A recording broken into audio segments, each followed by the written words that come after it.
Pendidikan kewarganegaraan merupakan salah satu konsep pendidikan yang berfungsi untuk membentuk siswa dan mahasiswa sebagai warga negara yang mempunyai karakter.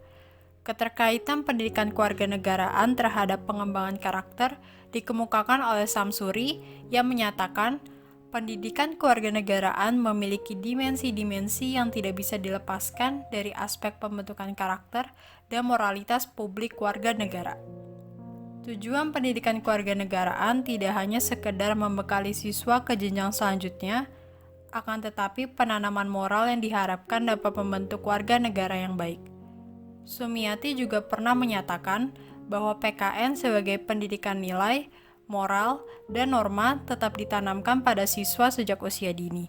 Karena jika seseorang sudah memiliki nilai 3 moral yang baik, maka tujuan untuk membentuk warga negara yang baik akan mudah diwujudkan. Sebagaimana yang dikemukakan sebelumnya, salah satu bentuk karakter dan implementasi dari PKN yaitu demokrasi. Setiap warga negara mendambakan pemerintahan demokratis yang menjamin tegaknya kedaulatan rakyat. Hasrat ini dilandasi pemahaman bahwa pemerintahan demokratis memberi peluang bagi tumbuhnya prinsip menghargai keberadaan individu untuk berpartisipasi dalam kehidupan bernegara secara maksimal. Karena itu, demokrasi perlu ditumbuhkan, dipelihara, dan dihormati oleh setiap warga negara dalam suatu negara. Salah satu contoh negara demokrasi adalah Indonesia.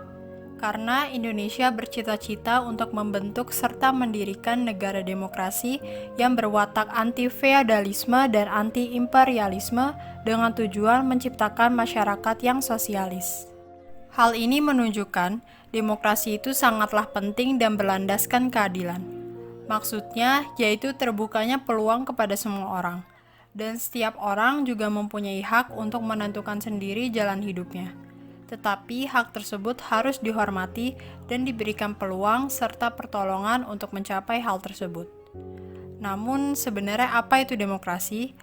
Secara etimologis, demokrasi berasal dari bahasa Yunani kuno, yakni demos yang berarti rakyat atau halayak, dan kratos yang berarti pemerintahan atau kekuasaan. Jadi, demos kratos ini berarti pemerintahan rakyat atau kekuasaan rakyat.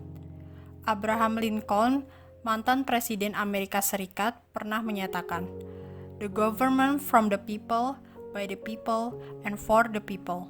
Yang artinya, demokrasi adalah suatu pemerintahan dari rakyat, oleh rakyat, dan untuk rakyat.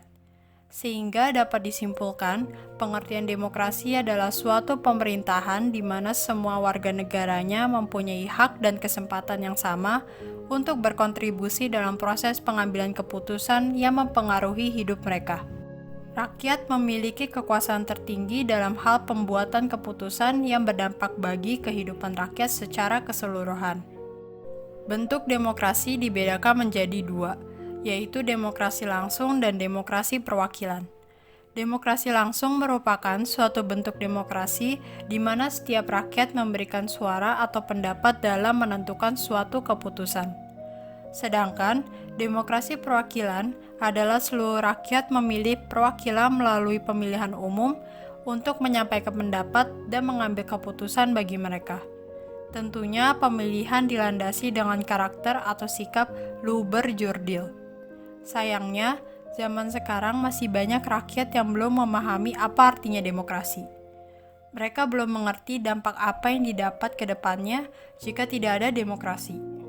Misalnya saat pemilihan presiden, masih banyak rakyat yang golput atau tidak memilih.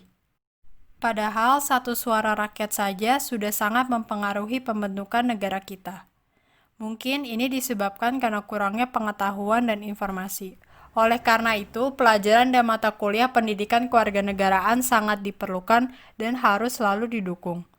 Untuk rakyat Indonesia agar mereka mengerti nilai-nilai, moral, serta karakter yang baik dalam suatu demokrasi dan betapa pentingnya demokrasi di suatu negara.